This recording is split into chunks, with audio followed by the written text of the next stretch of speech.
Welcome Lund loyalists to John Lund Unleashed. Those watching on YouTube, on the John Lund Unleashed and Bay Area Sports Collective channels. Viewers on X, Instagram, LinkedIn, and Facebook, and Lundos listening to the podcast on Apple and Spotify. John Lund Unleashed, brought to you by 𝐟𝐸𝐵L Sports Medicine. Got pain? Check out our revolutionary stem cell treatments. And guys, if low T is bringing you down, 𝐟𝐸𝐵 Sports Medicine can put you back in the game. Now all juiced up and ready to go, here's Johnny. Happy Friday. I had to double check. Happy August 1st. We are out of July, which is not a great month for the Giants, but the deadline was yesterday, so we'll talk all about it. I did do an all deadline special, plus I wrote a piece at johnlundunleashed.com, everything unleashed. You can see the blog there. All the shows are there, YouTube shows, podcasts, all those kind of things, merchandise, johnlundunleashed.com. So there's a piece on the deadline. There's a breakdown of the players that the Giants received. If you want to get a breakdown of those players, I did that. Opinion piece, et cetera, et cetera. So you can check that out at John Lund Unleashed. You can see the cover of the show today, episode 209. There's a little Duvall and Yaz. Crazy deadline day, plus camp injuries are piling up for the Niners, so we comboed that thing for episode 209. So happy Friday to you. I hope you are doing outstanding. Thank you for making the time for John Lund Unleashed on YouTube. Maybe you're watching on the Bay Area Sports Collective. That is the big B. However you're watching, thank you very much. Maybe it's on LinkedIn, Facebook, X, at John Lund Radio. However you're watching, thank you very much. I would suggest that you come on over to the chat room. We have a lot of fun, a great community that we are building here at John Lund Unleashed on YouTube. And I'll do a roll call in just a second, and that's where that is. So you might be on X or even Bay Area Sports Collective or any of the other platforms that you could be watching on, and you're like, who's he talking to? John Lund Unleashed. Come over to John Lund Unleashed. All I'm asking is to subscribe. Tell your friends and enemies to subscribe as well. Hit us with the like before you get out of here today as well, because that helps the algorithm grow this fine community that we have. And also, if you'd keep those alerts on, because you never know what's going to happen on the show. And we have a lot of stuff that we're already sending out. So like last night, for example, when I wrote the piece about the trade deadline, and I also put about a 5-minute video with it. And then on X at John Lund Radio, I put that up so you can link straight to it. So there's a piece and there is a video to it. In fact, let me just show you real quick. This might be a record in sharing my screen with you right away, but I think that's it right there. So there you go. So at John Lund Unleashed right there, johnlundunleashed.com, all you got to do, there's the video, just a quicker. And then there is a breakdown right there. You can see there is the Duvall trade. So there's the guys they got there. There's the Rodgers trade. There's the guys they got there. Might have done better on the Rodgers trade. At least people think so. Yaz out. Maybe MATOS time, probably. And then there's Mike Yastrzemski. A nice thank you to the Giants. You might have gotten frustrated with him at times, but class act. Talked to Yaz many times. Good dude. And then I talked about maybe not going too far. James Tibbs is a Dodger. Everyone else went nuts. Names that stayed put, and the bottom line. So, again, there's a video and a story to that, and that's at johnlundunleashed.com. I've also got more stuff coming up today at johnlundunleashed.com before we get into everything Giants deadline and an update on 49ers camp. I've written, I'm almost finished with this one. I've just got to add a video to it. What I think I know 2 weeks into 49ers camp, that is going to be probably, and again, I'm putting a video of that, so keep your alerts on. I'll probably drop that this afternoon, maybe like 2 o'clock, something like that, 2, 3 o'clock, because I've got a bunch of other stuff I got to take care of. But so getting kicked up again at johnlundunleashed.com, and a lot of pieces. I'll put a video and write something on what I've seen so far out of camp, and probably put some fancy videos and all kind of stuff from camp there.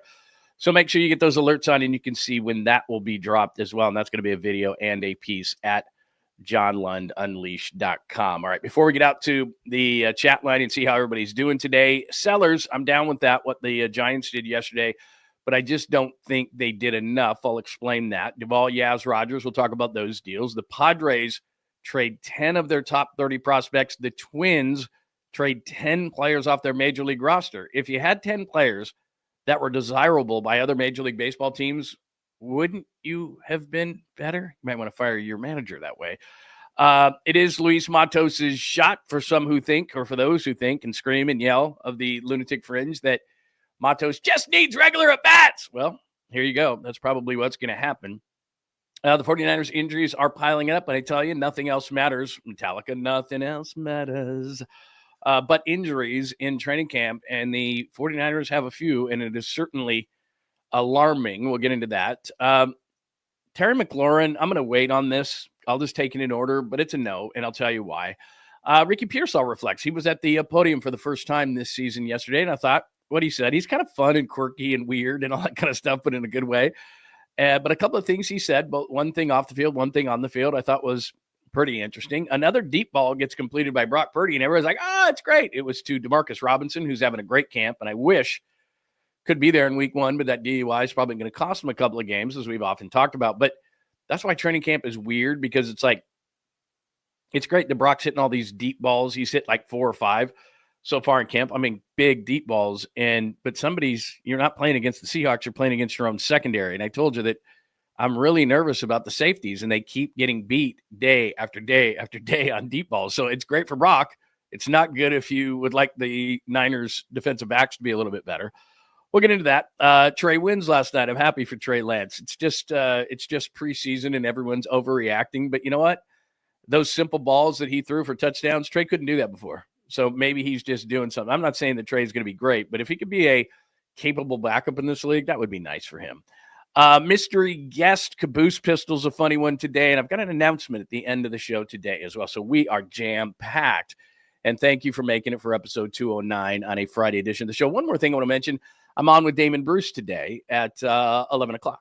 Damon Bruce at 11 o'clock today. So when I get done, probably done today about 10:30. It's 9:15 now. We got quite a bit of content today. So probably about 10:30. Give you a quick break and then jump over with Damon and I, and he does a quick hour. So we'll do an hour with Damon today. So make sure that you go over to Damon's channel, check it out, subscribe to his channel, and we'll be chopping it up at about 11 o'clock. So busy today. Busy. All right. Good morning to everybody. Let's see. Let's do this, man. John Joseph here. Hi, JJ. Good to see you, my friend. Lindbergh is here. What time? 8:19? Dude, I get up at I'm an early riser. I get up at 5:30. Plus, I got a dog that's just he's all over you, man. He doesn't let you sleep in, but I'm not a sleep in guy. You tripping? Good morning to you. Enrique, happy Friday to you. My friend Pine Needle, is great to see you. Scott, 8:31, it is great to see you. 420 is here this morning. Hello, Naomi. It's great to see you, my friend. Tommy is here this morning. Great to see you. Tim. Hello, Tim. I don't know that I'm going to see Naked Gun. I can't believe that Liam Neeson and Pamela Anderson are dating and that they're as old as they are, but whatever. Our good friend Daniel from the 916 is here this morning. Chef A is here. Hi, y'all. We got a bunch of people in the room on a Friday. That is awesome, man. I appreciate it. Let's Vernon. Yeah, Vernon, I'm a little bit nervous about MATOS in right, but what are you going to do? Put Ramos there? No. So the defense isn't going to be as good, and we'll see. Good morning, Kenny Smith, our good friend. So anyway, Joy is here this morning too. Good morning to everybody. It is great to have everybody. And again, remember, you can hit me up anytime with the super if you want 100% for your questions, comments, or thoughts to get on the air. All right, we got a ton of stuff to get to today. Sellers, but not enough. That's the way that I look at this thing. And like I said, if you go to johnlundunleashed.com right now, that piece is up. And if you want to see a breakdown of all the players that they got in these trades, then have at it. As far as the Yankees trade is concerned, they didn't get a whole lot. Let me just pop it back up so I can kind of go over this with you real quick. And again, they're dartboard throws. These are dartboard throws. The one thing I do know in looking at the haul, especially from the Yankees, at least they're guys in the upper minors, some of these guys, and that's where they really lacked is, Giants fans have hit me up both here and on Twitter at John Lund Radio and said, they got some guys in the lower minors. It's not just that, at the top of the minors, they don't have guys. The older guys they don't have. So Jesus Rodriguez is a guy that's going to go to AAA. Harbor is already 24. He's pretty young. You got a AA guy that's pretty close right there. De La Rosa is a 17-year-old. So that was the Yankees get. You've already got a 27-year-old reliever right here that's already in the majors. Tidwell's a guy that's on the verge and has been in the majors before. Gilbert's a guy on the verge at AAA. What I'm saying is I don't know how good these guys are going to be. Nobody does. You see a trade, James Shields for, Tatis Jr., and all of a sudden Tatis Jr. kills it. You think about Beltran for Wheeler. Oh, I should have never made that trade. But 9 times out of 10, how many times the Dodgers have traded at the deadline? How many times have they been burned? How about pretty close to none? And they've gotten a lot of players. So you just don't know. And that's a big charge on your front office to say, you know, the guys to move and the guys not to move. So, and you know, the guys from the other teams, you have scouts and they're supposed to do their job well. So this is the time that they've got to do it. So those are the guys. And like I said, from the Mets, you're looking at really three guys. One guy's already in the majors. Tidwell could be in the majors right now, and Gilbert is on the verge. So if it's not MATOS right, then it's going to be Drew Gilbert, who they got from the Mets. He'll probably get some time in right field as well to see what they've got in him. So they got a lot of guys who are closer to the majors. All three guys in the Rogers trade are close or here. And then if you go to the Yankees trade, probably Rodriguez is pretty damn close. Again, he's in AAA right now with an 839 OPS. The other guys are fairly far, although right there you've got a 24-year-old that could probably before the end of the year. So you got two guys in the Yankees trade and three guys in the Mets trade who are in the upper minors. And then I got confused on this Royals thing. I thought it was Marte, the guy that they had in 2022 at first, but it wasn't. So in the Yaz deal, it's a 20-year-old guy, not of the same name, but he's kind of again, that's an arm at single A. Who knows? He's 20 years old, a little old for that level, or 21, I should say, a little old for that level. So who knows? But again, it's just kind of hey, you're taking a flyer on a big arm. Yaz, let's hit him for just a second. 790 games in orange and black. That seems weird. And as I write right here, and I think this pretty well sums it up, even though I wrote it, so I'm not trying to pat myself on the back. But it says he always seems to be caught in a tug of war between fan adoration and frustration. He'd flash power, hustle, big moments, but just as often disappear for weeks at a time at the plate. It was love, not so love relationship, and his departure feels bittersweet. That's what I wrote about Yaz. And I think that's about right. Sometimes you loved Yaz. I mean, obviously, he went out with a bang with that catch when he jumped over the short wall in right field. That was a hell of a catch. Great defender. He'd frustrate you at the plate, but then, you're down 2 runs and he'd hit a 3-run shot in the ninth. I mean, that was Mike Yastrzemski. And this is pretty cool right here. What he did before he left. He says, it's hard to put into words what this city, this organization, and this fan base have meant to me and my family. San Francisco gave me something I'll never forget, a chance to prove I belonged and a chance to grow. Over the past 7 years, I've been lucky enough to call Oracle Park home. I've shared unforgettable moments on that field with my teammates, many of whom I now consider lifelong brothers. The Giants just didn't give me a jersey. They gave me and my family a home. My wife, Paige, and I brought our 2 beautiful children into this world here. This place has shaped our family in too many ways to count. So anyway, he continues on. With gratitude and love, Mike Yastrzemski. And I can tell you, having talked to both on KNBR right when he got here up until, talking to him in the locker room, even a few weeks ago, he's one of the classiest guys that you're ever going to meet. Big time competitor, very confident in himself, but just a good dude. So you know what? I know that there was a love, not so love relationship, as I wrote with Mike Yastrzemski, but he's a good dude. The only issue I had, and I wrote it right here, what about moving Verlander or Ray? So let me put my sweet, shiny face back onto the screen here. And all I'm saying is, and I read what Buster Posey said yesterday. I get it. It takes 2 to tango. But I can't believe that somebody didn't need a number 4 or 5 starter with the resume that Verlander has. He's 42 years old, but he's won big games. If Verlander was in you're in a playoff series, and I'm not saying he would be part of the rotation probably in the playoffs at this point of his career, but I think he could be a long guy. I think if your guy struggled in a game, I think that he could pick up in the 2nd or 3rd inning and give you 4 or 5 innings. Verlander has shown that this year. He has struggled at times, there's no question, but the bats have let him down a lot too, and the defense has too. So he should have a handful of wins. He doesn't. And I think he's pitching better lately. He's struggled, there's no doubt, but the team has let him down as well. So I just thought, a flyer arm, kind of what the Giants got for Mike Yastrzemski, a 21-year-old kid, an A-ball that, can throw 99 miles an hour. I don't know. Can you get another flyer arm for Justin Verlander? He's a free agent, and he sure as hell ain't coming back here. He's had a really frustrating year. So unless he's probably going to retire, but if he doesn't, he's sure as hell not going to come back here. So for your $15 million investment, why not see if you could get a flyer arm for Verlander? Maybe they tried and they couldn't. All right. But I would have tried really hard. And then as far as Robbie Ray is concerned, I'll never understand this about Giants management, no matter who it is. And I love Buster Posey, but as a person, as a player, whatever, however you can, I love him.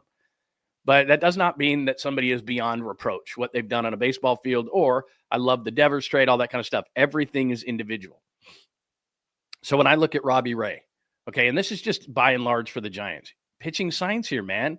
And there's a bunch of good free agents in the offseason, ton of them. Dylan Cease is a free agent. Arizona, they traded one of those guys. They traded Woogie to the Texas Rangers, but Zach Gallen is a free agent. There's a handful of guys that are free agents after this year, and you can get one of them. Pitchers love pitching in San Francisco. If you lose Robbie Ray, you can find a two. And Robbie Ray would have continued to fortify your farm system. Did you see what Buster did there with trying to get guys in the upper minors? They know that they're painfully thin in the upper minors. And how do I know? Because they haven't had anybody come out of the upper minors this year, a.k.a. Sacramento, and really help the club with the bat or with the arm. They are painfully thin in the upper minors. So what do? You got to trade Robbie Ray, man. You're not going anywhere. And look at this team over the last number of years. I think they're good. I think they're good. They fade. I think they're good. I think they're good. They fade. They're 500. They're just below. That's just what they are and what they've been. Change it up. I love Robbie Ray. What a great move by Farhan. Give him his credit. For Mitch Haniger and they crushed Seattle on that trade. And Anthony DeSclafani going the other way. Great trade. Waited, patient, comes back. Great. I like him. I like him a lot. But the reality of it is that you could have gotten a pretty good haul. There's only one time during the year that you have massive leverage in Major League Baseball in the trade market. It's at the deadline. It's not in the offseason. It's at the deadline. And you can fleece teams. And Robbie Ray's really good. But you can sign a number 2 starter. It's not like, if you had traded Willy Adames or Devers or something, you're never going to get a hitter like that again. But you can get pitching. And there's a lot of pitching in the offseason. And then if you load up on prospects, you could take 1 or 2. Let's say you got 4 prospects or 3 prospects or 2 really good prospects for Robbie Ray. You hold one, you trade one to get a number 2 starter, and you still have that prospect and you're ahead. You have massive leverage as a seller at the deadline. And it's one time a year around the deadline itself. That last day, yesterday, was the day that you're going to have the most leverage as a team that's going nowhere. And it's the way you can help your organization. And the Giants too often are too worried about selling tickets. What if we trade Robbie Ray? Oh, no, they won't come to the game. We already know what you're doing. How stupid do you think we are? We know who you traded. You traded Duvall. You traded Rogers. The best part of your team's your pen. Other teams knew it. And now it's a weakness. You can build it in the offseason. There's no problem. A bunch of teams, the Mets, the Yankees, the Phillies, they redid their bullpens at the trade deadline. You can do that. And it's fine.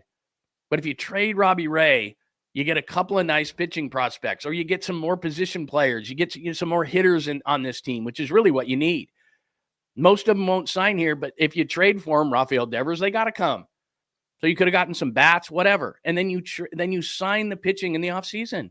They'll come here. They always do. So it always confuses me about the Giants. I know you didn't want to trade Logan Webb, and I wouldn't have. I wasn't going to trade Adames. I wasn't going to trade Devers. I wasn't going to trade Chapman. Nobody was going to take Lee's contract. I wasn't going to trade Ramos. He's still Arb. I still think he's got upside, even though he's been doing a lot of dumb things lately. But Robbie Ray made a lot of sense. You have one more year on Robbie Ray. You're trading him at the deadline next year anyway. And you know what? You know what's going to happen then? He's a rental, and you're not going to get as much. He had a year left on his deal. You could have absolutely robbed a team. Hey, you're getting Robbie Ray now and all of next year. That's the perfect time to trade a guy. Because if he's a rental, you just don't get as much. You just don't. And so next year, if you're in the same position, and hell, this is the position they've been in, I don't know, 8 of the last 9 years. Oh, so close. So close. I guess we're trading at the deadline. So I guess they're going to be here again next year. You should have traded Robbie Ray when you had the opportunity, and he had a year left on his contract. We'll stick a pin in this, and we'll see. If he helps them to the playoffs next year and they do something, then you know what? I'll come on and say I was wrong. And they've got a core group of hitters now and all that kind of stuff, but I don't see it. I think that you can sign the pitching, and I don't understand this reluctance for the Giants. And this just isn't this regime; it's past regimes as well over the last number of years that won't make the big trade. And I'm not saying that the Padres are great. Hell, they've never won anything, but at least AJ Preller tries. And I'm not saying that they should do what AJ Preller does, but take a little slice of that, a little slice of the Padres' bravado. And trade Robbie Ray. You should have traded Robbie Ray. You could have gotten a lot back. And then you fortify your upper minors just like you did in the Yankees deal and the Mets deal. We know what you were doing. Because your lower minors, I think they feel better about. Their upper minors, just not good. You could have signed some of these guys in the offseason. You could have found a number 2 starter in the offseason. There's no doubt about it.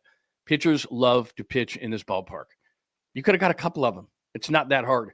And they probably are still going to have to get one in the offseason anyway. So anyway, that's my rant. I like what they did. I like that they traded guys, but I think Robbie Ray would have been a guy, and I would have gotten a flyer on for Justin Verlander, because you're not going to get anything for him in 2 months when he walks away as a free agent.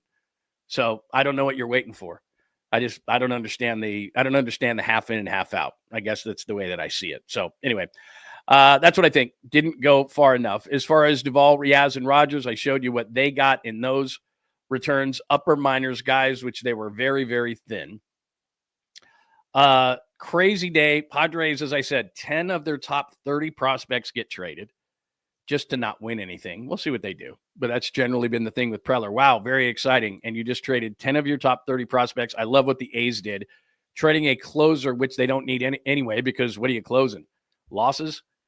To get the third best prospect in baseball and 3 other pitchers with upside, which the A's obviously need pitching, and they have a great lineup for the future. And you had this kid who's only 18.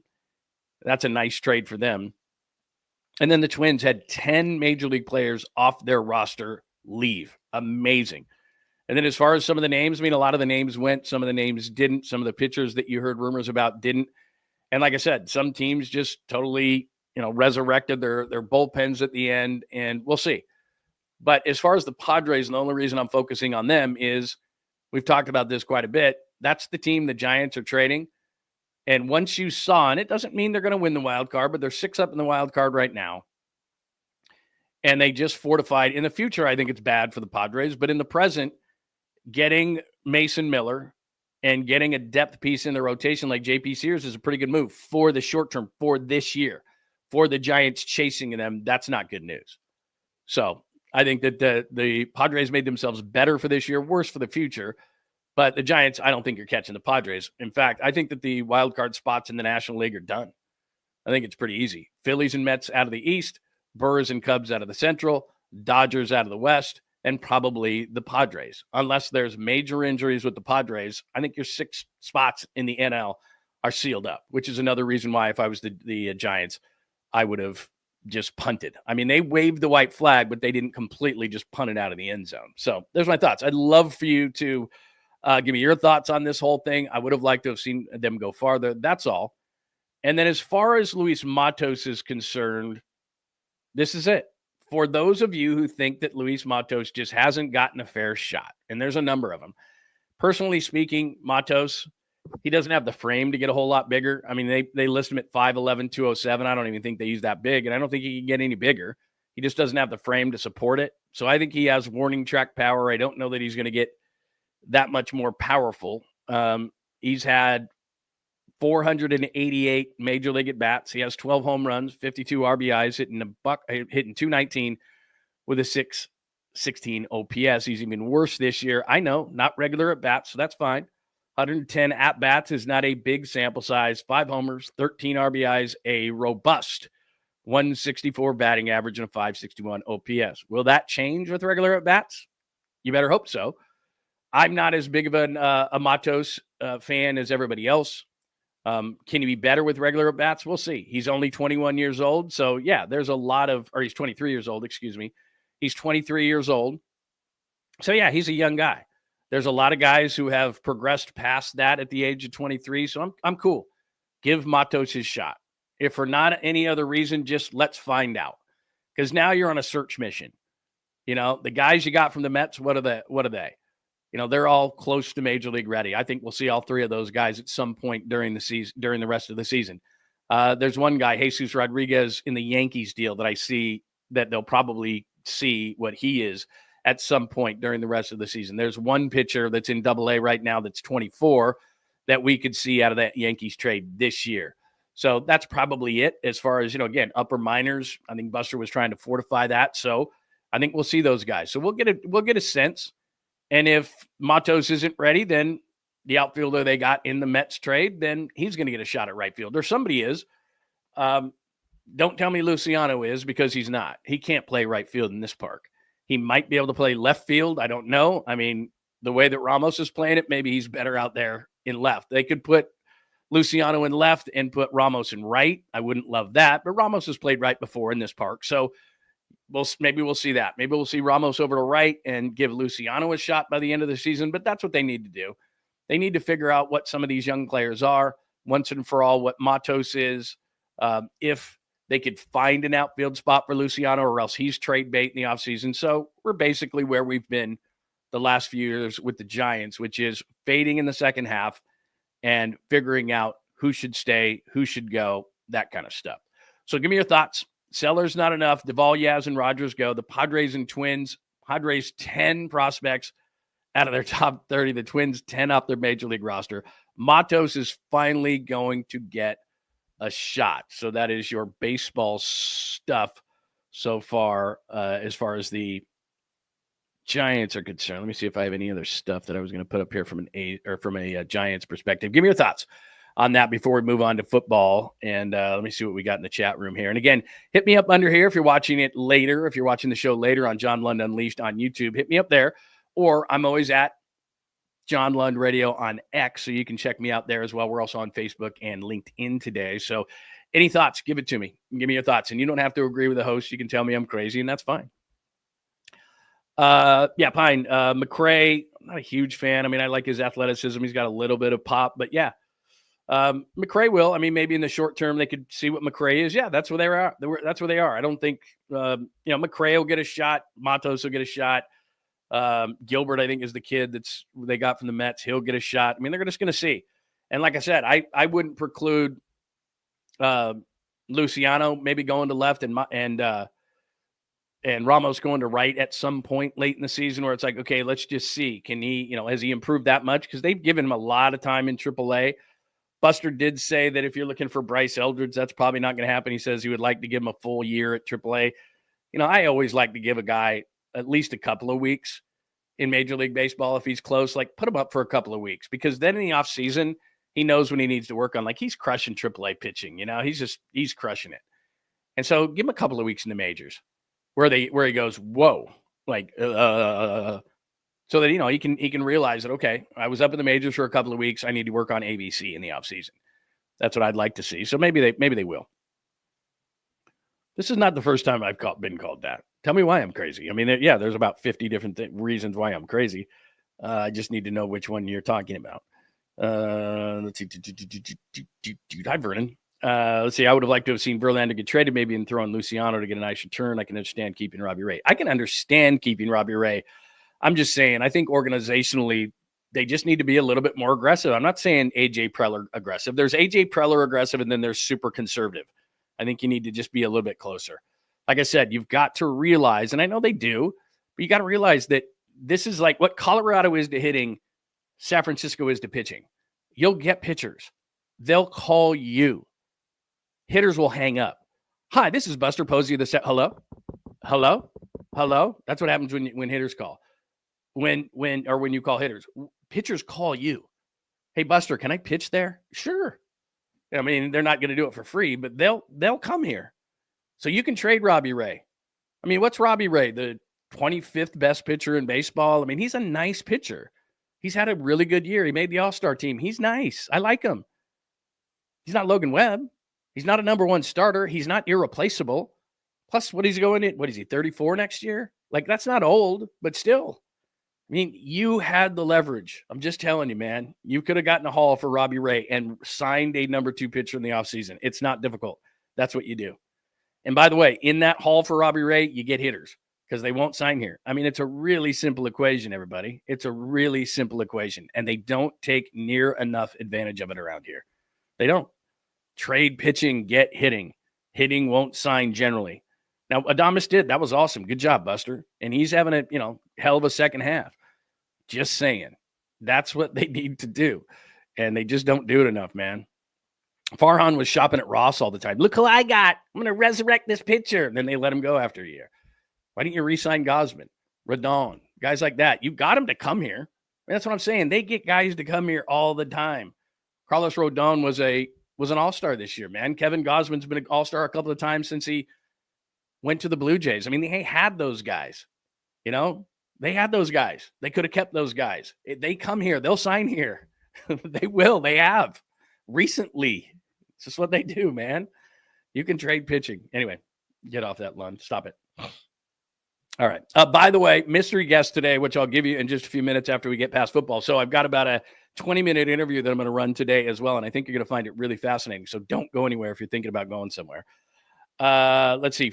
Football-wise, McLaurin is where we. Let me do injuries first. You know this, but I'll remind you. And I'm writing this at JohnLundUnleashed.com right now today when I talk about what I think I know about 49ers camp. I'll just give you a little sneak peek of it, which is, we go out, just to pull the curtain back a little bit, we go out there as a media every single day and we stand on the sidelines and watch these drills and everything. And then we have to turn off the cameras when they go to 11 on 11, and we watch every day for about 2 hours.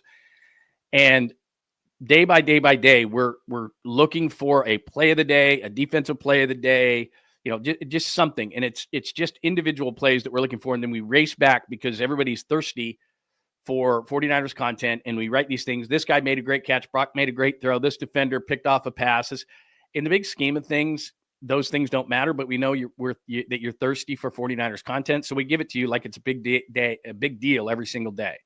Reality is, as 𝐃𝐨𝐬𝐫𝐞 said the other day, it's about stacking days. All right. So 2 weeks is a good stopping point to say, what do we think we know about 49ers training camp, right? What do we think we know? Well, the only thing that really matters is, in large chunks, you can think you have an opinion about certain things, which is why I'm writing this 2 weeks into camp. But day by day, it's kind of overrated when we run back to you with information, unless there's an injury. That's the only thing that truly matters, if there's an injury. Well, if you look at the injury list right now of what's going on with the 49ers, you can see right there, Demo Lenore didn't practice. He's dealing with, as Kyle Shanahan said yesterday, hip irritation. He's going to have a block of 3 practices to hope to get him back after, so Monday at the earliest. Others who are out, Renardo Green, we know that, hamstring. Jacob Cowing, hamstring. That's going to be Raiders week. My God. Raiders week, all right, August 16th, that week when they have the joint practices. Juwan Jennings, I'm scared as hell about this, man. The calf injury from OTAs, calf, Achilles.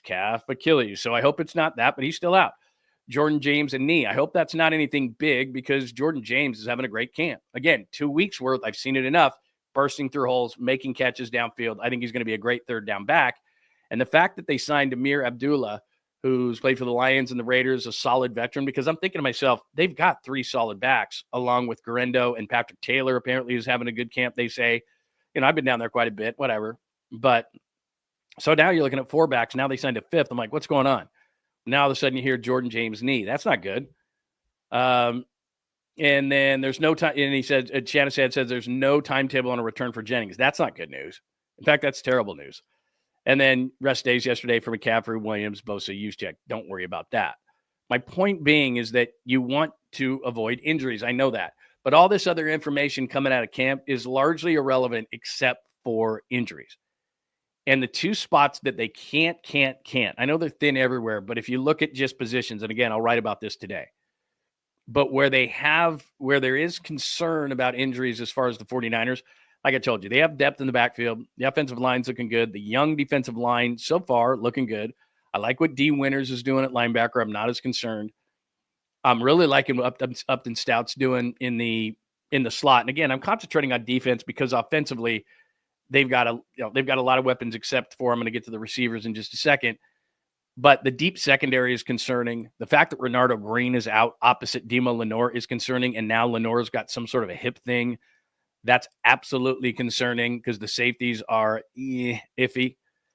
And then on the offensive side, there's no denying it, man. There is just no depth at the receiver position. Now, look, early in the season, and I've told you this, I think that Russell Gage is going to get some time because he's a veteran. 𝐤𝐮𝐬𝐫𝐿, who hasn't had really a camp where he stood out at all, but he played for the Giants. He's a veteran guy.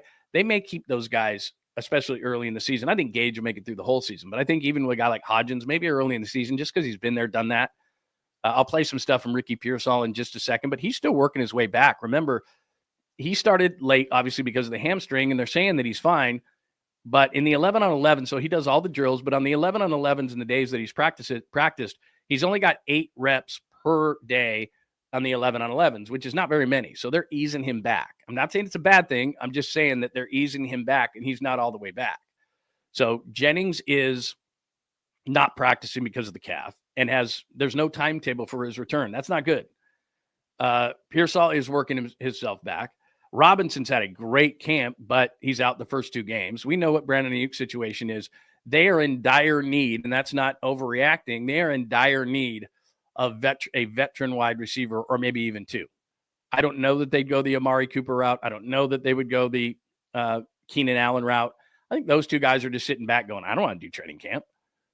Everybody largely runs some version of the Shanahan offense. So it's not like they couldn't come in here in a couple of weeks near the end of training camp or when camp breaks and say, oh, now I'm ready. Sign a 1-year deal, incentive laden, and potentially, get onto a team and go from there and learn the offense and learn the vernacular and be just fine. Maybe. Or maybe the 49ers have their eye on somebody else, whatever the case may be. I don't know, Kendrick Bourne in New England or something, somebody that knows the offense. Maybe all of a sudden late in camp, you get somebody like that.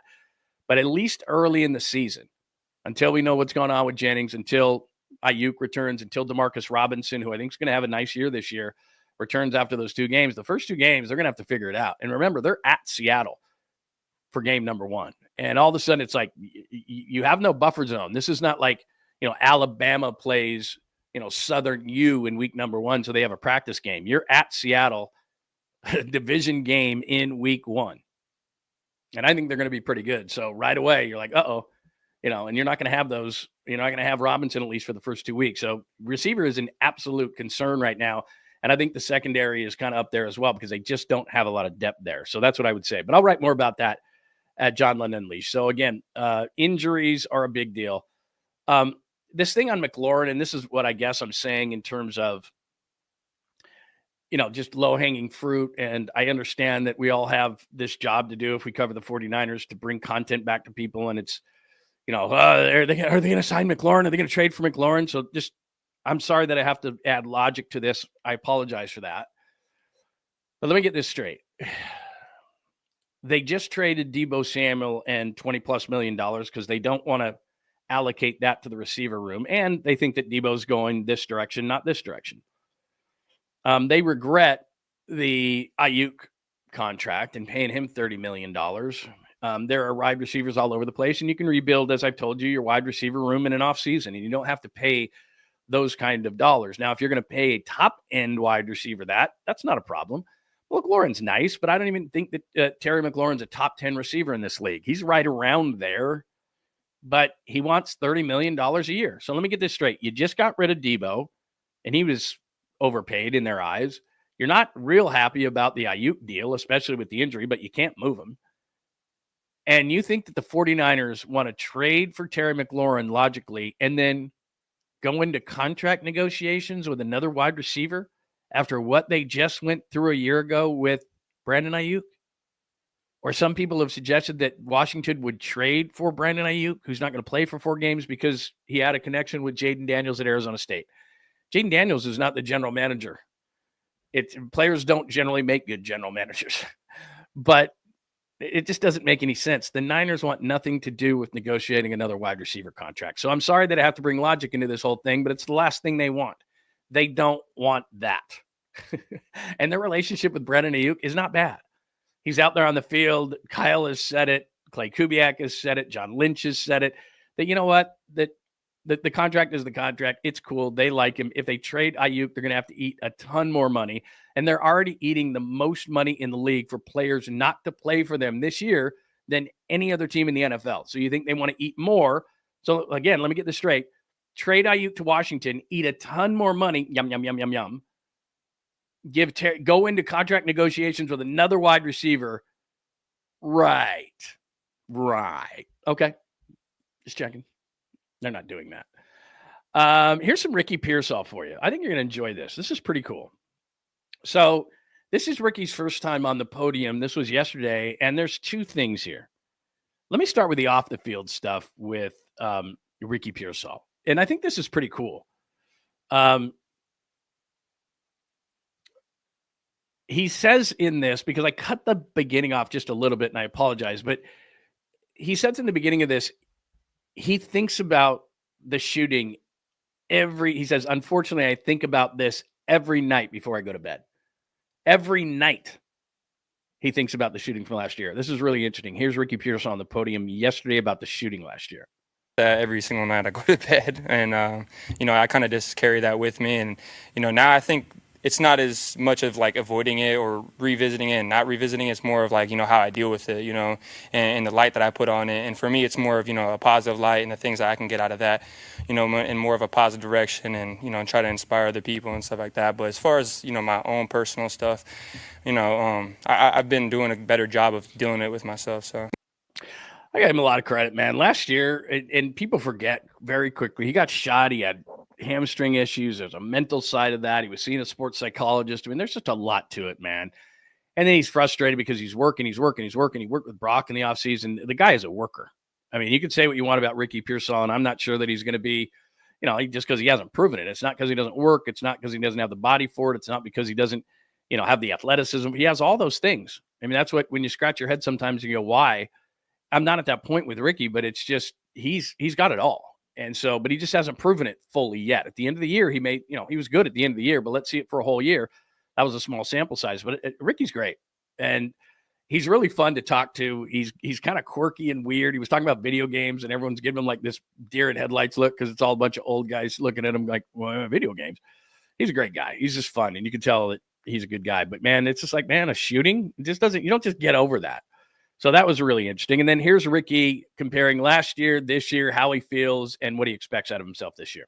In the beginning of the season, it was definitely difficult for me, just dealing with multiple injuries, going through, the incident that happened, and I just felt like I was behind the 8 ball. I like to tell this, like I like to say that I rolled out of bed and I started running routes because like I damn near did. You can't really, rehab a gunshot wound, you know what I mean? So I basically rolled out of bed and started running routes week 7 or week 8.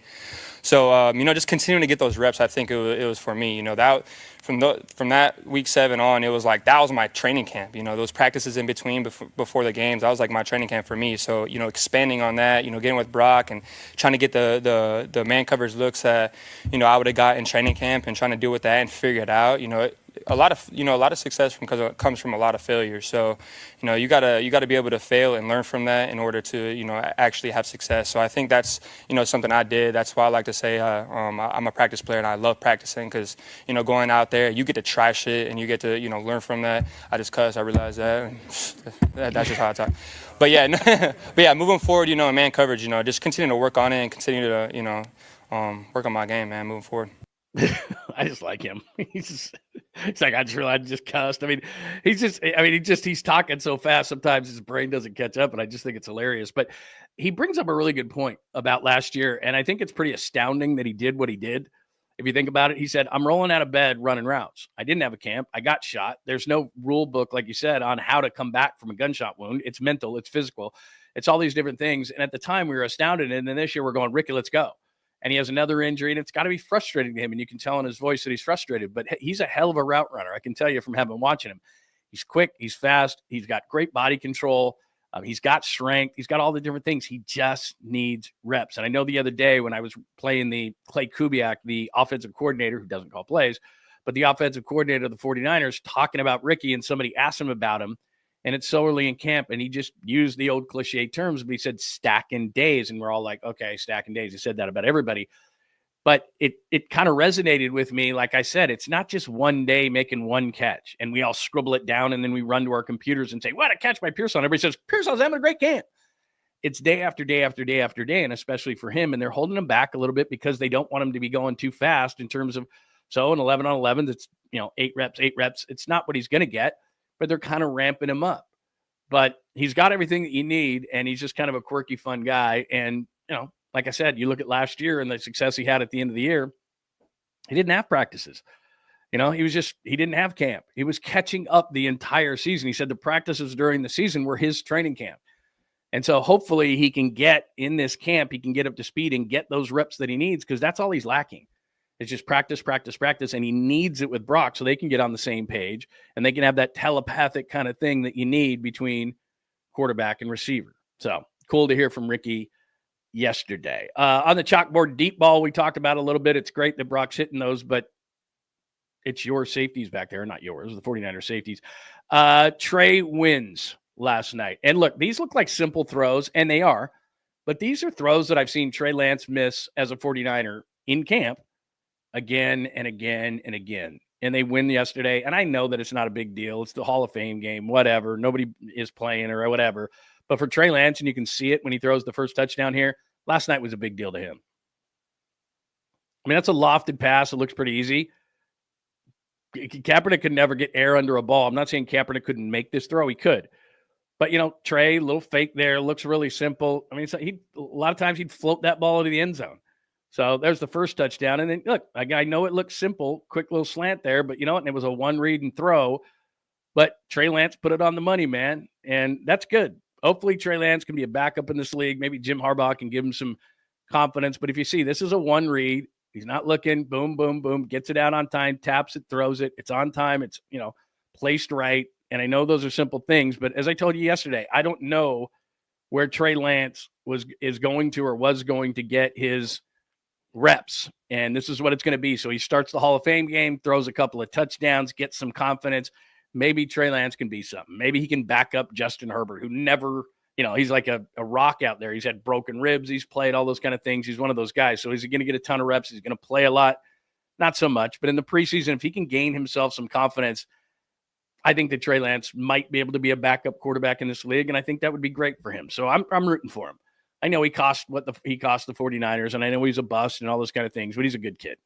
That's all I'm saying. So I like to see that Trey won last night and had a good game last night as well. A couple of things before we get to mystery guest. If you're a local radio fan, this was sent to me this morning by Jason Barrett, who has a media company in New York, and he was the program director at 95.7 The Game. So we all came together this day on August 1st, 2011, and kicked off 95.7 The Game. So it was Whitey, Mark Kreidler, and Dan Dibley in the morning. We were up next, and we did a thing called the Wheelhouse, which was crazy. And I don't know if I ever would have come to San Francisco had I known this, but I met with Jason Barrett. He told me that I was either going to work with Rick Bucher or Mike Silver. And I said, okay, I'll come down. And then I get here and he says, we're going to do this concept called the Wheelhouse. And we're going to rotate guys. So it was, unfortunately, the late Michael Urban, who I loved, Matt Steinmetz, and Papa. And they would rotate. And then they would bring in other guys as well. And we would rotate all these different guys. And after about 6-8 months of that, Papa decided that he wanted to do it on a regular basis. And it was me and Papa after that. And then the afternoon show fluctuated a lot. It started with Eric Davis and Brandon Tierney. And then a bunch of different additions later, they kind of figured that whole thing out. But anyway, 14 years ago today, 95.7 The Game debuted on the airwaves in San Francisco. And I got to tell you, that group of guys, because, again, I worked at KNBR for a number of years after that as well. But that group of guys was a lot of fun. And we knew what we were going up against in a brand. And if you don't know just radio and what KNBR means across the country, it's one of the blue bloods, like if you look at, college basketball and you think of Kentucky and North Carolina, all these, it just on the West Coast, KNBR, and especially with its big signal, was one of the marquee stations in sports radio. WIP in Philadelphia, obviously, WFAN in New York started it all, the Ticket in Dallas. There's a number of different stations that are just, benchmark stations in our industry. And KNBR was that. And so we all came together. I'm from LA originally, and I knew what KNBR was. I listened to it growing up, even in Southern California. And we came up north, and I knew what Gary Radnich was and what Ralph and Tom were. And I knew all about it. And so I knew what we were going up against. But we basically had headhunters across the country, and they called me. Whitey and Kreidler were up in Sacramento. Brandon was in New York and has since gone back. Eric Davis was the color voice of the analyst for the 49ers and worked with Brandon. That didn't work so well. They didn't mesh so well. But, other guys came in there. As you said, Thang Dang, Chris Townsend, who became a very, very good friend of mine, was on the station. I became really good friends with Dan Dibley and Whitey Gleason and Kreidler and just everybody. I mean, we just had an amazing group of guys, John Dickinson, just an amazing group of guys, and we knew what we were up against, and it was blast. I mean, I sent a tweet out earlier this morning that said, I've never had more fun. And believe me, I've been doing this 30 years. I've never had more fun. at a radio station. And it'll never be that way again because radio is just not the same. The revenue isn't there. It's become fragmented with different things like this, YouTube channels and different platforms and everything. So radio is not the powerhouse that it used to be, unfortunately. And it was a great medium still then. And they paid, and they, there was an effort towards it. And they really tried to get the best talent from all around the country. And you just won't ever see that again. They won't put that kind of effort, finances into it ever again. And so it was just an awesome group of guys knowing what we were up against and saying, San Francisco is big enough for 2 sports radio stations. And we just had fun, man. We just had a blast. And we had the football hour, which I thought was one of the coolest things ever with Rod Woodson and Bill Romanowski weekly. And we were just kind of upstarts, and we just would do, what the hell, let's just give it a shot. And it took a long time. And then by that time, 95.7 was competitive with KNBR. I had already moved over to KNBR, and I worked with Tom for a while. Then Pop came over. They reunited me with Papa. But it was a lot of fun. I mean, we just had a lot of fun. We would hang out together, and you don't see that a lot because, especially in major markets, egos get in the way and all that kind of stuff. But we used to all go out together and hang out and have drinks and laugh. And we just, we rooted for each other's shows, and it was just cool, man. It was just really, really cool. Vernon, like you said, don't forget Aubrey Huff. Yeah, Aubrey Huff was not good.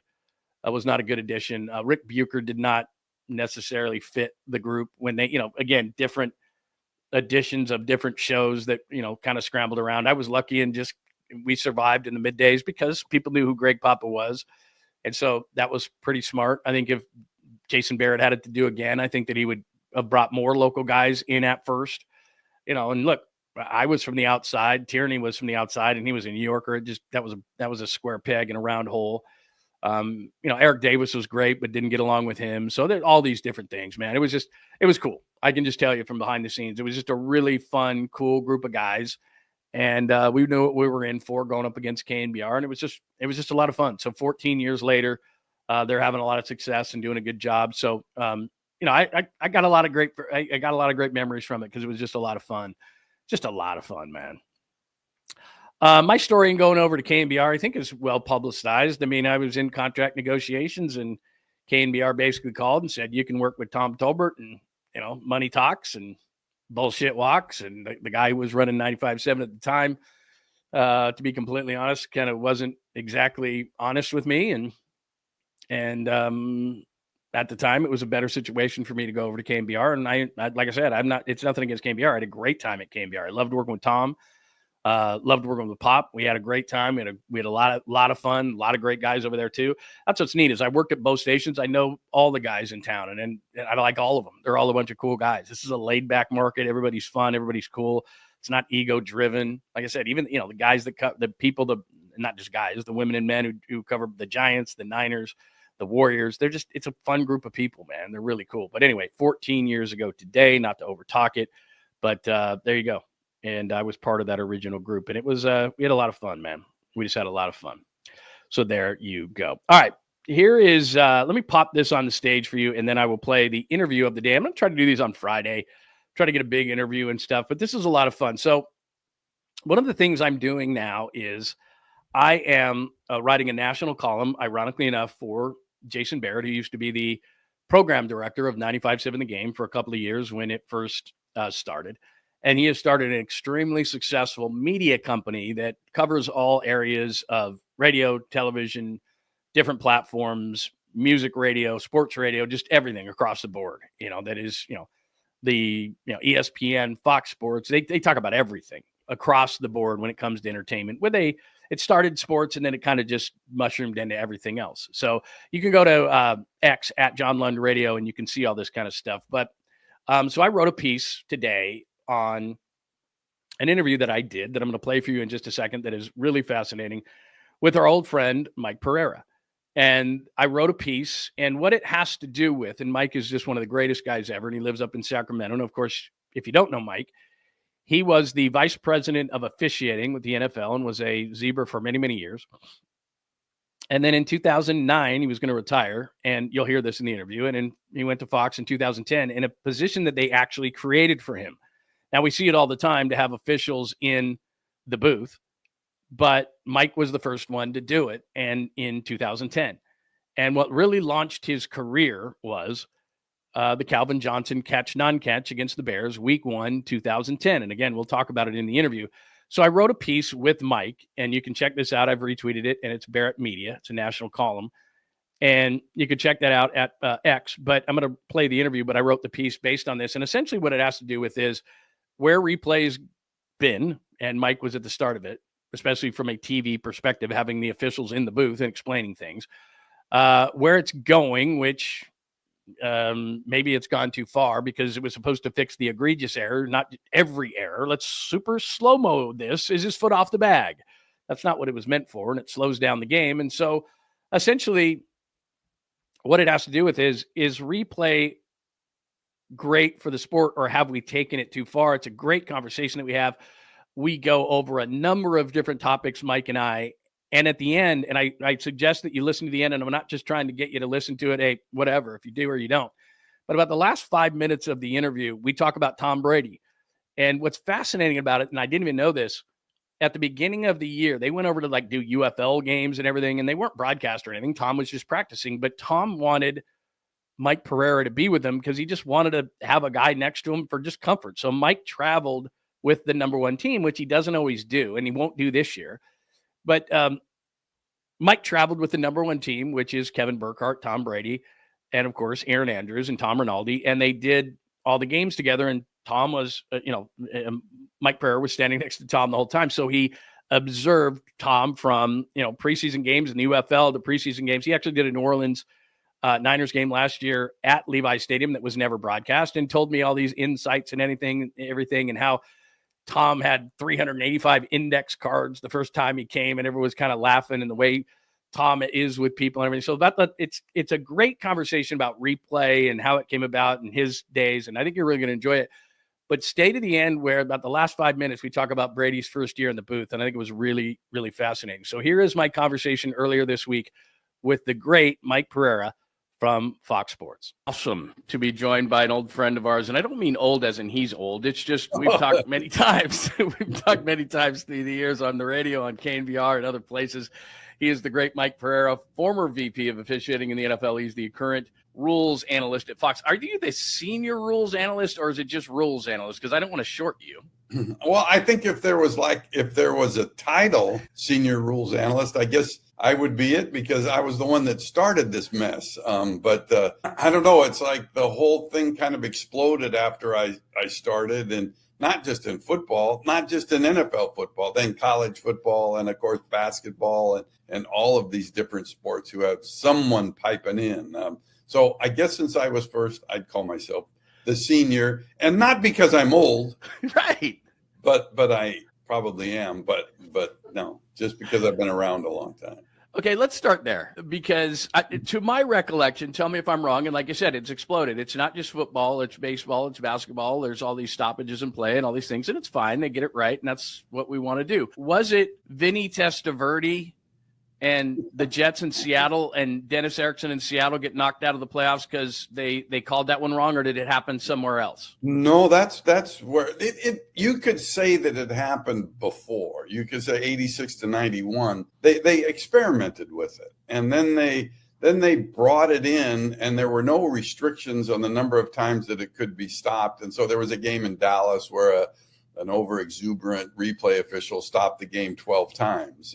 And they said, that's it. We're getting out of that. We don't want this. The flow of the game was bad. Along came Testaverde in 1998 and right. At the playoffs. And Seattle, the coaching staff had been told if they didn't make the playoffs, then they would all be fired, Dennis Erickson and his crew. Well, at the end of the game, Testaverde sneaks, touchdown. Game ends, they lose, the Seahawks lose, they don't make the playoffs, they're all fired. And the thing is, it was a really good call on the field if it was the ball that broke the plane and not the helmet that broke the plane. The official got a little confused with the helmet and the ball. Seems like the shape to me are a little different between the two. You would think. But, yeah, there was no mechanism to change it, And so, the very next day, it was like in New York, we're going, we got to do something about this. And then along came instant replay, really based from that one play. All right, take us through, then you're the guy. You started all this. You're on the field, and then they say, "Hey, Mike, we want you to go into the booth." How did that happen? Well, I mean, the thing is, from my standpoint, I had been with the league for 12 years at that point in the office. I was 2 years on the field, and I was such a bad official. They created this job for me in the office. And so I spent 12 years there, and then I wanted to come home. I mean, I wanted to go back to the West Coast. I kind of feel like if you're born and raised on the West Coast, even though you've been in the East Coast, you'll go back to the West. Same way if you're born in the East, you'll end up going back to the East. And I wanted to come home where my parents were still alive. And so I decided to retire at the age of 60 at the NFL. And so the unique thing was, at the moment that it was announced that I was going to retire, it was Fox that called me immediately and said, "We know you're retiring a year from now, but a year from now, we're going to create a job for you with us." And so where you can, at the time, on the digital platform, you could go on digital and answer maybe a rules question or something like that somebody might have. I don't think they thought about me at the time going on air to actually discuss something. And so when we finally met a year after the announcement was made, they said, "Okay, well, we'll do this digital rule book, but just in case, let's put a camera on you, just in case something comes up in the game that might need some further explanation." I mean, I really wasn't prepared to go on air, other than they did put a 3-piece suit on me way back. You look good. 2010. And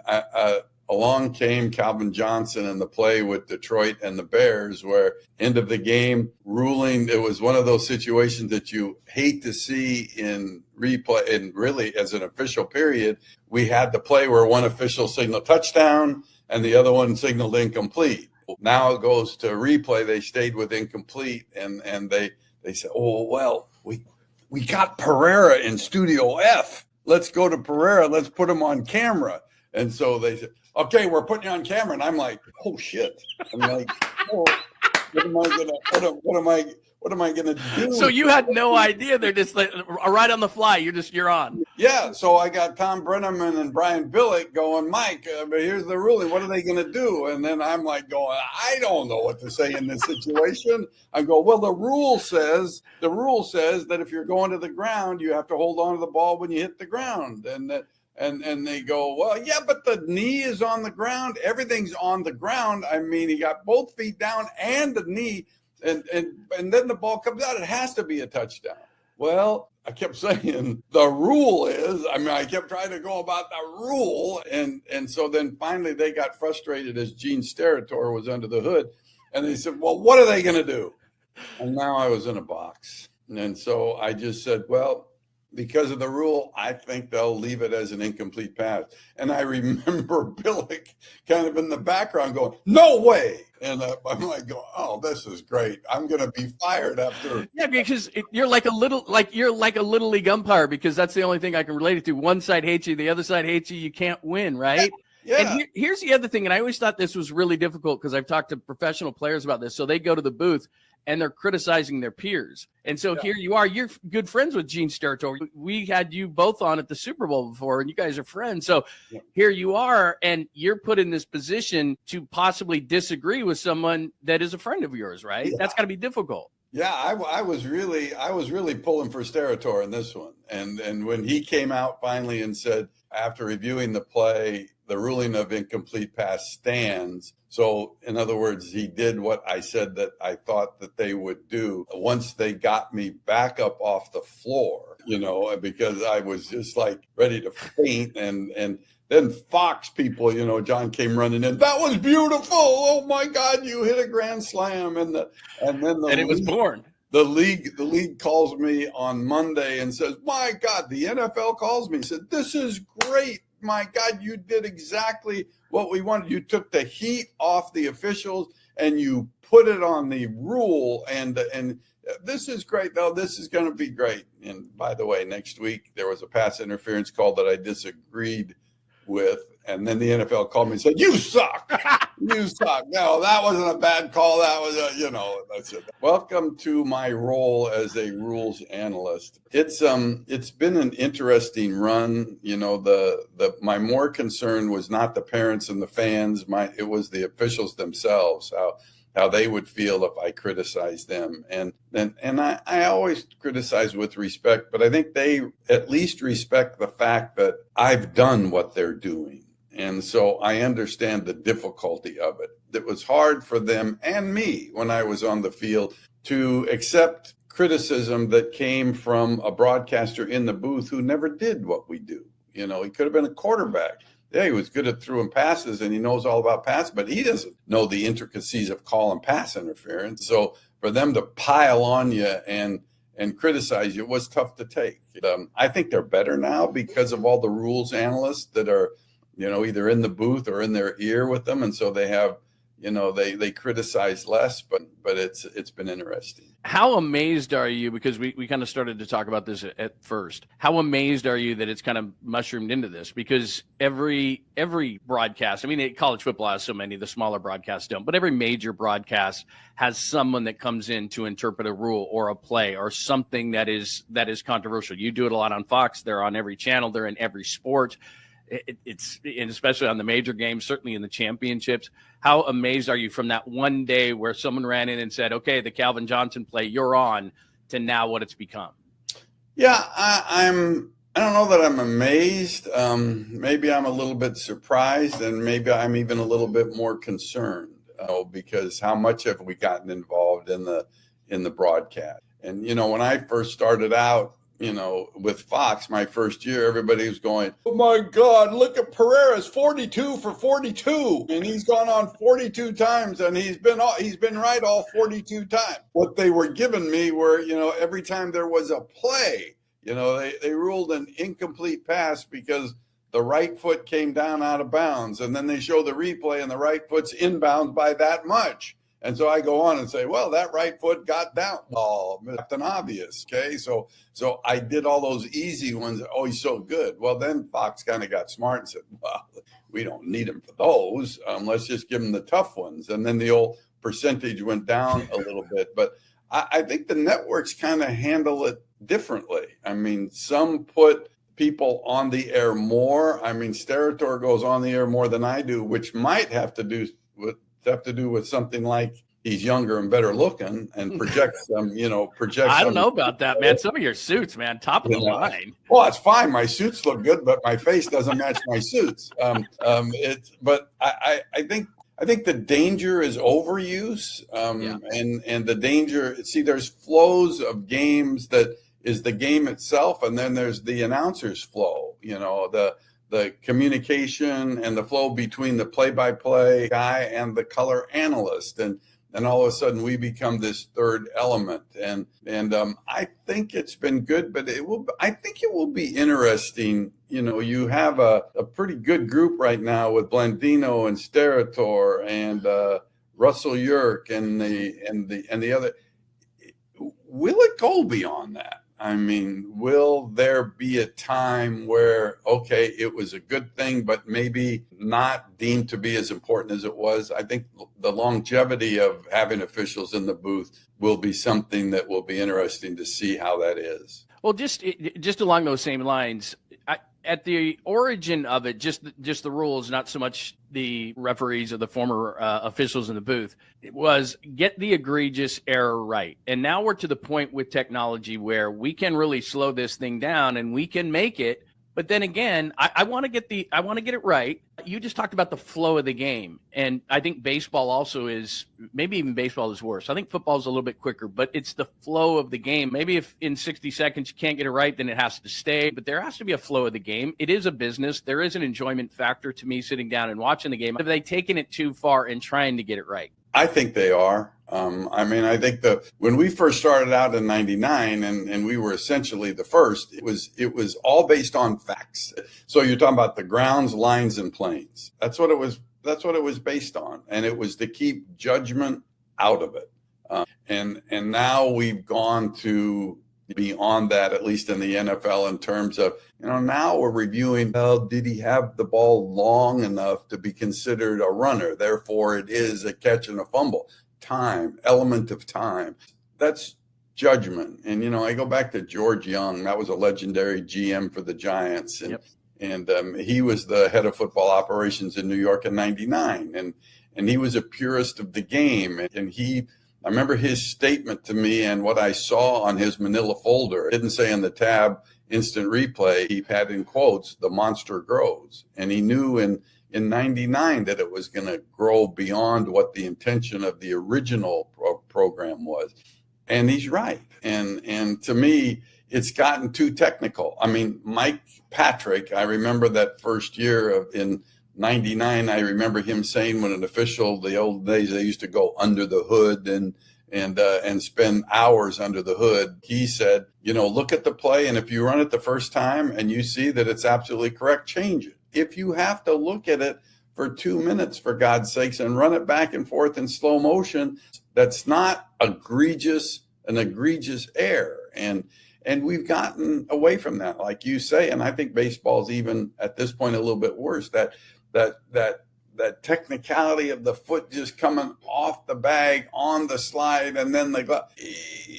I don't really think that was the intent, because if you never even stopped and show that, so therefore you're talking about the technology that's available now, nobody would ever say anything about it. And we would move on. But, the thing is, when something like instant replay and the NFL's expanding it now a little bit this year when it comes to hits to the head and face mask and all that stuff where they can pick up flags, when you start going up and adding more things, you're not coming back. Yeah. You're not coming back. So I think you have to be careful. And I do think they have gone a little too far. You just led me to something that you and I have talked about before a lot of seasons. Point of emphasis. You just talked about a point of emphasis. Can you expand on what you just talked about? And then are there more points of emphasis this year? Yeah, point of emphasis, and now they call them. I mean, in my day they call them a point of emphasis. Now I got to change it's a point of clarification. Oh, okay. Now they call it a major change. Okay, points of clarification. Yeah, really what it is taking an existing rule and putting more emphasis on the rule. Like this year, they're talking about, not a lot, there's very few changes this year in the NFL, but one of them is the sportsmanship issue. And they feel like they've let it get too far away. And so they want to tighten it back up. And they talk about, if you make a play, you can't stand over a player and taunt them. Well, you never could in the first place, but they let it go too far. And there was too much of that. They get violent acts, unsportsmanlike acts, they loosened up on that to let you do things that you can use props, you can go to the ground and do things, celebrate on the ground and do push-ups, and the team can all get together and do their thing. They all let that go, which, although I was the president of the No Fun League back in my days, I guess it's okay. But the violent acts, no, the shooting of a gun, the brandishing a weapon, showing like you're brandishing a weapon in your waistline, those they're going to tighten up. But, and they always, of course, who you want to protect. You want to protect the quarterback. Yeah. So the hits on the quarterback are always a point of clarification. Okay. I got that clear. But otherwise, it's a pretty lean year when it comes to changes and clarifications. I know you're going to be in the studio a little bit more this year, but you worked with the first team last year with Kevin Burkhardt and Tom and Aaron. I'm not asking you to grade Tom or anything but what was he like when you were around him, and what a tough assignment, because he's such a great guy, was such a great player, but you're being asked to be on the first team. You're being asked to call the Super Bowl. And I thought by the time he was done, he was really shining by the end of the year. But what was that whole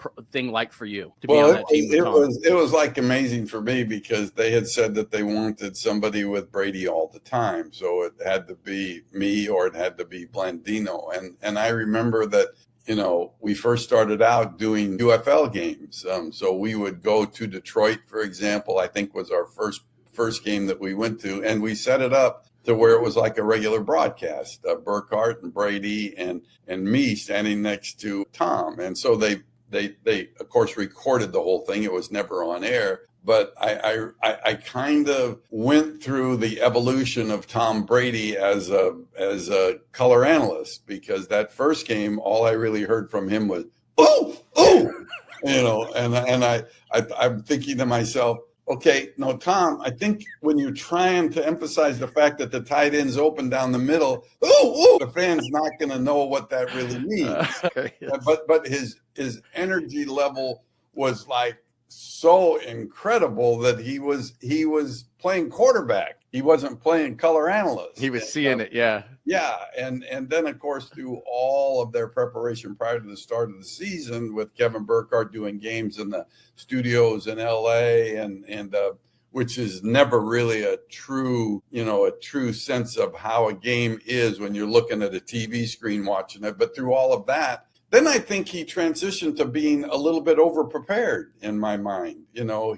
He would, which is so admirable, but he would come in to the broadcast booth and with 385 index cards, things that he wanted to cover during the course of the game. And it felt like it was more that the reaction was a memory type reaction, and not just an automatic spontaneous reaction. And then he kind of more got through that and things became spontaneous. And so I in my mind, for the critics, I would have rather have seen the critics kind of compare him from week 1 to the Super Bowl to see how far he came in 1 year with never have done it, doing it before. I mean, I remember Troy, where did Troy get his start? In NFL Europe. He went over to NFL Europe and did practice games essentially, although they were on camera and live in some cases. He had all those games from NFL Europe, had a 3-man booth that he went through.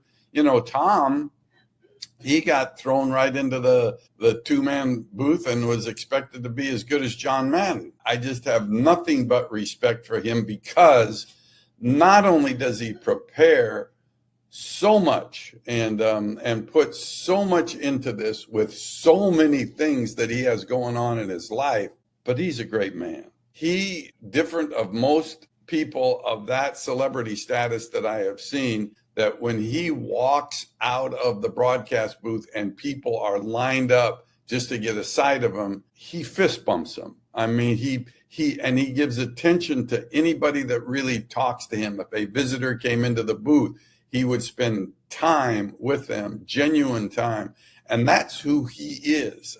He's just a good man who is generous with his time and is just, to me, one of the finest players I have ever met in my life. That is great insight into him. And I agree with you 100% from the time at the beginning to the time he did the Super Bowl. And I know he was in town for a couple of games. I think you guys did the New Orleans game. It was never broadcast, but I think it was New Orleans in the preseason. He came into town. Mm-hmm. And so it just great insight. Mike, I always appreciate it. It is awesome to catch up with you, and thanks for taking the time. And hopefully we can talk soon throughout the season, but it is always great to catch up. Thank you so very much. You got it, John. That is the great Mike Pereira. So if you missed that, by the way, I'll just post the interview at John Lund Unleashed on YouTube. So if you missed it, great insight on replay, where it's been, where it's going, what's next. They could even, as far as on TV, minimize it. I don't know, but he's got some great stuff. Delays of the game. Can they make it quicker? All sorts of great conversations. And then that last 5 minutes, like I told you earlier, on the insights on Tom Brady, because he was to his, right the entire season. So he saw the progression of Tom Brady from week 1, or as he said in the preseason games, where he was looking at it like a quarterback, like, oh, like the tight end's open in the seam or something. But awesome stuff. For people just popping in, so that is the interview with Mike Pereira. And again, if you want it, you can check out the entire interview. Plus, I wrote a piece at John Lund Radio. If you look at X, I wrote a national piece on that conversation at Barrett Media. Let me pop something up, because you're all asking, and I understand, in the chat room about the announcement of Greg Papa having cancer, my good friend.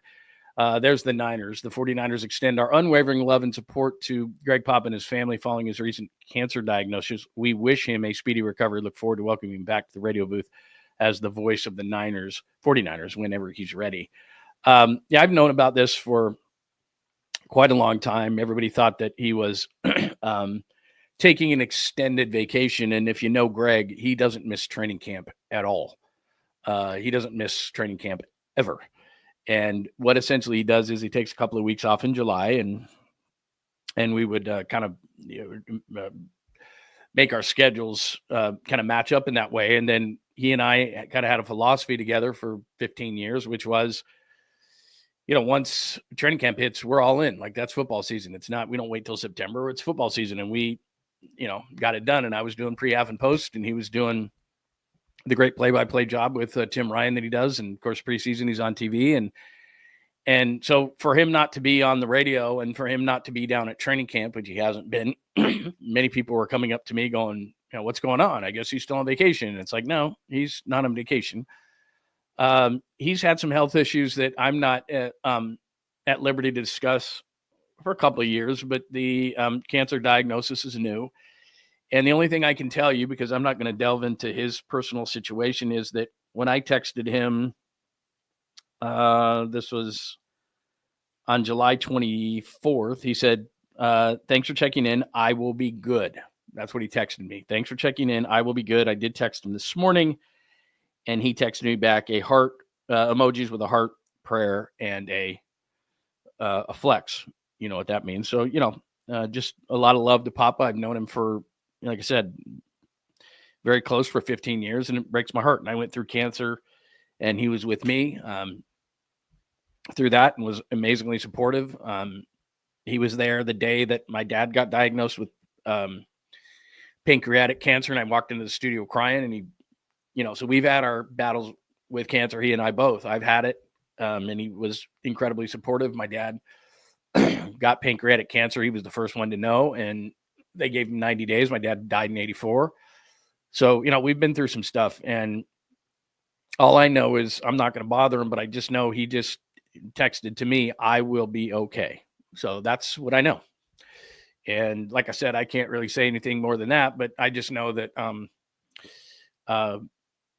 he's a fighter. He's going to be strong. He loves what he does, and he's going to work and fight like hell. So that's just who he is. So he texted to me, I will be okay. So that's all that I have to go on. But yeah, I'm aware of it. I've been aware of it for a long time. And like I said, it's not at liberty for me to say or to divulge any of his health issues. But like I said, the only quote I can give you is his, which he said, I will be okay. So that's it. That's the news I have for you on Pop. I'm obviously, as again, I've known about it, but to have it out in public and everything like that and not know, and he's a very private person as it is. I mean, he's not, people think there's some fake stuff out on social media, fake Greg Papa accounts and everything. He's not on social media at all. So anything that you see on social media, other than the release that I know that KBR came out with at 10 and the one that the Niners came out with that I just showed you, those are the only statements that are out there. So anything else that's on social media is not from him. So that's all I got. That he's, that he tells me he's going to be okay. So that's what we have to go on. And like I said, if I get anything that he says that I can share, then I will share with you. That's the best I can do as far as that goes. But yeah, prayers up, no doubt about it. He's one of the good guys around. And whether you're a Raiders guy or a Niners guy, and I've had him on the show before, and we worked together for 15 years and became very, very close friends, and went to a number of Super Bowls. And I can't think of a better guy. And just he honestly, a lot of people say that shirt off your back kind of a guy. Like, just he may have a persona that you think but he is the most generous, nice, caring person that you could ever meet. And I'm not doing a eulogy because he's not dying, but he's going to be, like I said, he says he's going to be fine. And that's what I'm going with. So that's what it is. So prayers up for Pop, if you would. That would mean a lot to everybody. So there you go. So episode 209. I hate to end on that, but that's what we got going on today. Episode 209. Sellers not enough. As I said, we went in through the deadline. If you want a deadline piece, like I said, just go to John Lund Unleashed on YouTube. It's about 5 minutes, but the piece itself, I think, is a high quality piece, and you can check it out if you're in need of wanting to know what the Giants got in their trade. There you go. You can check out that piece right there. Giants trade deadline, selling was the right move, but they didn't go far enough. So you can check it out. And if you want to see the prospects they got, I broke them all down for you. So you can check that out. Later on today, I'm going to write a piece on the first couple of weeks of 49ers camp and what we learned, because I think every day doesn't really capture the picture. I think now that we have a couple of weeks, we can draw some good guesses, not conclusions, but some guesses on what we've seen so far. So that's what we got as far as that is concerned. So that's what we got. And keep your alerts on, because I'm going to do that. And if you want to read that whole, you saw the interview with Mike Pereira that I did. It was about 20 minutes long. But if you go to, and I'll do this right after I get off the air right here. If you go to X at John Lund Radio, I will retweet that Barrett Media, which is a national media outlet. I'll retweet that piece that I did of the interview. I wrote a piece off of the interview I did with Mike Pereira. So I will retweet that if you want to. And again, for all things Unleashed, go to johnlundunleashed.com, as I've got the blog rocking and rolling once again. One other quick note that I have to make an announcement on, and I hate to do this after we just talked about Greg's situation, but one thing I have to let you all know, and you can give me some feedback on this and let me know what will work best for you, because I don't want to lose viewers, listeners, all those kind of things. But I've picked up a new gig that is not going to allow me to do mornings anymore, but the show is not going anywhere. So what I'll probably be doing is a switch, which is I'll be doing content throughout the day. So a lot more of the shorts and those kind of things when things happen throughout the day. I'll be sending out shorts. So if it's trade deadline, if it's Niners camp, it's those kind of things. I'll be going down to Niners camp, all those kind of things. But I've got a gig now where I won't be able to do the show at the time that I'm doing it. So I'll be sending out shorts and quick hitters throughout the day. The channel isn't going anywhere. The show isn't going anywhere, but the show will probably turn into like a nighttime show. So it's probably going to be like, depending, and you tell me what works best for you, but I'm thinking either like 7, 8 o'clock at night is what I'm going to do for the show. So I'm still going to do the show on a daily basis, but it's going to be like 7 p.m., 8 p.m., something like that. Tell me what works best for you. But the morning, I'm going to be busy in the mornings. And like I said, I'll be down at Niners camp. Nothing changes. And I'm going to be sending out shorts and, like I said, all throughout the day. So keep your alerts on it, John Lund Unleashed on YouTube. But the show is going to switch times to more of a nighttime show. So maybe 7 o'clock, 8 o'clock, something like that. So tell me what works for you.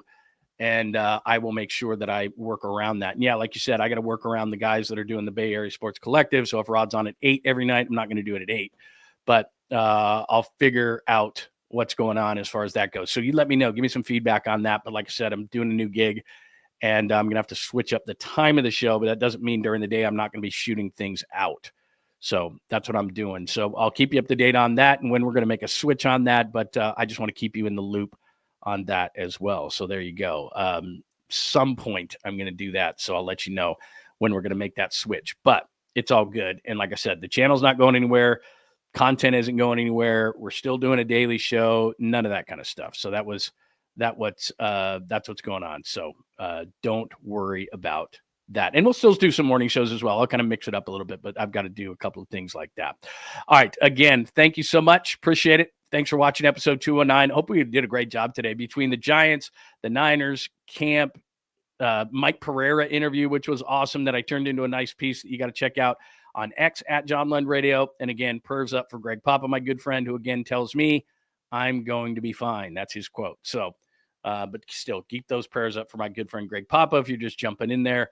49ers released this today, extending our unwavering love and support to Greg Papa and his family following his recent cancer diagnosis. So we wish him a speedy recovery and look forward to welcoming him back to the radio booth as the voice of the 49ers whenever he is ready. So prayers up for G Papa, my friend. So there you go, man. All right. I am going to be on in 25 minutes with Damon Bruce. So what you got to do is do what you got to do. Grab yourself a bite, something to drink, and then jump back, and I'll be on Damon Bruce's channel in 25 minutes. Everybody if you're not going to jump over there, if you are, I'll see you then. If you're not, have a great rest of your Friday. Thanks for hanging out with John Lund Unleashed. We'll try to be better next time, though I wouldn't hold my breath. Please like and subscribe on the John Lund Unleashed Pod YouTube channel. Watch live shows weekdays at 8 a.m. on YouTube, Instagram, and X. And make sure to have your alerts on for shows throughout the day or night. All things Lund can be found at johnlundunleashed.com. johnlundunleashed.com. Goodbye!